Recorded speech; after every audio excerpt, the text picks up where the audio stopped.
Marcel Amont, de son vrai nom Marcel Jean-Paul Mouton, est l'un des monuments célèbres de l'industrie du divertissement française. Né le 1er avril 1929 à Bordeaux, il a contribué de manière significative à la prospérité de l'industrie française du spectacle grâce à son rôle d'excellent chanteur, musicien et acteur. Son décès le 8 mars 2023 a laissé un immense vide dans le cœur des fans et dans l'industrie du divertissement en général. Marcel Amont débute sa carrière musicale dans les années 1950 et se fait rapidement remarquer par sa voix chaleureuse et émouvante. Il est célèbre pour des chansons comme « Bleu, Blanc, Blond »,« L'amour ça fait passer le temps » et « Le Mexicain », qui sont chacune une véritable œuvre d'art. Sa carrière musicale s'est étalée sur des décennies et a laissé une profonde impression dans le cœur des auditeurs. Outre le domaine musical, Marcel Amont est également un acteur talentueux. Il est apparu dans de nombreux films et émissions de télévision français célèbres, où il a démontré ses diverses capacités d'acteur et son professionnalisme. Avec son apparence charmante et son talent hors du commun, il a conquis non seulement le cœur des fans français mais aussi celui du public international. Au cours de sa carrière, Marcel Amont a reçu de nombreuses récompenses et a marqué son nom dans l'histoire du spectacle français. Son décès brutal le 8 mars 2023 à Saint-Cloud a laissé un grand vide dans le cœur des fans. La nouvelle de sa mort a plongé les auditeurs du monde entier dans la tristesse et le chagrin. Les obsèques de Marcel Amont ont eu lieu lors d'une grande journée, en présence d'une nombreuse foule de célébrités et de fans. Les funérailles ont eu lieu dans une grande église de Saint-Cloud, où ses proches, amis et collègues se sont réunis pour partager leur chagrin et se souvenir du grand artiste. Des roses et des peintures commémoratives ont été placées autour de la cérémonie, créant une atmosphère solennelle et chaleureuse. En 1953, un jeune homme nommé Charles Aznavour débute son parcours dans le monde du spectacle français. Il n'était pas encore une grande star, juste une première partie des célébrités Jean Nohain et Philippe Clay. Mais le destin lui a réservé un voyage semé d'épreuves et de douleurs.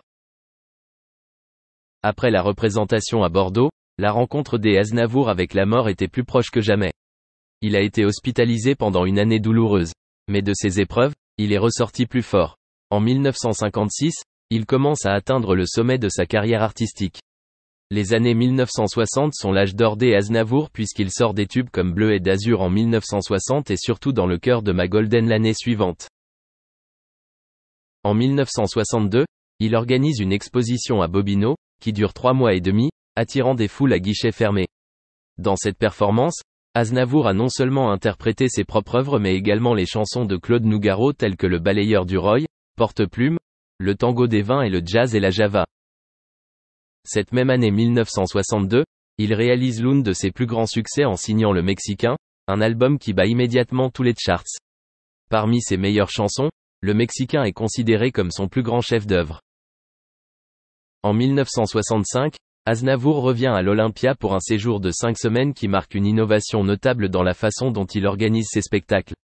La même année, il compose « Maria et le pot au lait », une pièce musicale unique qui se classe en bonne place dans les charts. Non seulement star de la scène, Aznavour devient en 1967 l'animateur de la première émission de télévision française intitulée À mon tour. Les années 1990 voient le retour impressionnant des Aznavour, notamment à travers sa collaboration avec le duo comique Les Vampes et le tube Bleu, Blanc, Jaune. En 2006, Aznavour revient avec le nouvel album, Décalage J, collaborant avec d'autres artistes marquants comme Agnès Jaoui, Gérard Darmon, Didier Lockwood et Biréli Lagrène. Dans les années qui suivent, il continue de se démarquer avec des événements majeurs comme sa prestation à l'Olympia en 2007, 50 ans après sa première prestation ici. 2008 et 2009 furent des années énergiques avec la tournée des Enchères, où Aznavour démontra sa jeunesse et sa vitalité. Dans les années 2020, il continue à faire preuve de créativité, écrivant des salutations à ses collègues et publiant le roman « Adieu la belle Marguerite » en octobre 2021. Ainsi, le parcours artistique de Charles Aznavour n'est pas seulement une histoire de réussite, mais aussi une image de patience, de passion et de bienveillance. Il a prouvé que la passion ne vieillit jamais et que l'art peut être une source constante d'encouragement. Depuis près de 9 mois maintenant, Laura Smet est une femme comblée. Celle qui s'était battue durant de longues années pour l'héritage de son père peut enfin profiter de la vie pleinement. Seulement cette vie de parent qu'elle entame n'est pas de tout repos. Ce serait d'ailleurs la raison d'un grand bouleversement pour cette dernière. Les dernières années n'ont pas été de tout repos pour Laura Smet. La fille de Johnny Hallyday a été confrontée à de nombreux conflits, dont celui concernant l'héritage qu'il lui a laissé à son décès. À titre de rappel, le clan Hallyday s'était déchiré pour la gestion de ce dernier à cause du testament laissé par le taulier. Ce dernier avantageait beaucoup Jade et Joey Hallyday en négligeant totalement Laura Smith ainsi que David Hallyday. Et c'est donc une bataille sans fin qui a été déclarée entre les aînés du rocker et sa veuve. Heureusement que 2020 lui a permis de faire la paix avec toute cette histoire. Laura Smith et son frère avaient alors réussi à trouver un terrain d'entente avec Laetitia Hallyday. L'actrice avait d'ailleurs pu obtenir les droits de David sur les biens immobiliers de leur père. Un avantage bien que symbolique mais qui lui a fait plaisir. Et c'est d'ailleurs de cette manière qu'elle a pu laisser le passé derrière elle. Si elle n'est toujours pas en accord avec Laetitia Hallyday, Laura Smith a décidé de vivre plus sereinement. La compagne de Raphaël a notamment déclaré qu'elle rêvait de mettre au monde son enfant dans un monde avec moins de conflits. La résolution de ce drame familial a donc été un point essentiel pour elle. Et Laura Smith a réussi à accoucher dans les meilleures conditions familiales. Mais cette paix serait-elle de courte durée ? Il semblerait bien que oui puisque la jeune femme annonçait récemment une rupture lors de son dernière interview. Malgré son accouchement récent, Laura Smith continue de briller sur le devant de la scène. Elle avait d'ailleurs annoncé la sortie de ses dernières œuvres il y a quelques mois. Son rôle dans La Garçonne avait été très apprécié de ses proches et surtout de ses fans. La fille de Johnny Hallyday souhaite ainsi aller toujours plus loin dans sa carrière. Elle ne lésine sur aucun effort pour cela et les médias l'ont remarqué. Elle a notamment été contactée par France Dimanche récemment pour répondre à certaines questions. 9 mois après la naissance de son fils, Laura Smith la rupture, peut-on lire en première page du magazine. Un titre à scandale qui a laissé les fans de la jeune femme dans le doute. En effet, les admirateurs de Laura Smith se sont demandé si cette dernière avait des problèmes liés à son couple à cause de l'arrivée de son fils.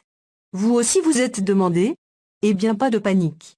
Il semblerait que Laura Smith ait donné plus en plus d'informations sur le sujet lors de cette interview. Une réponse qui pourrait bien vous surprendre puisque Laura Smith a toujours été assez présente pour ses fans. Ce que l'on peut dire, c'est que ce changement pourrait modifier certaines relations qui lui sont chères. Si France Dimanche nous fait penser à une rupture amoureuse, il n'en est rien. En effet, Laura Smith est toujours la femme épanouie de Raphaël. L'actrice et son compagnon de toujours ont d'ailleurs profité pleinement de l'arrivée de Léo il y a quelques mois. Pour le couple, c'est une véritable bénédiction que d'avoir un enfant comme le leur. Mais la parentalité n'est pas sans conséquence pour une femme à la carrière aussi prometteuse.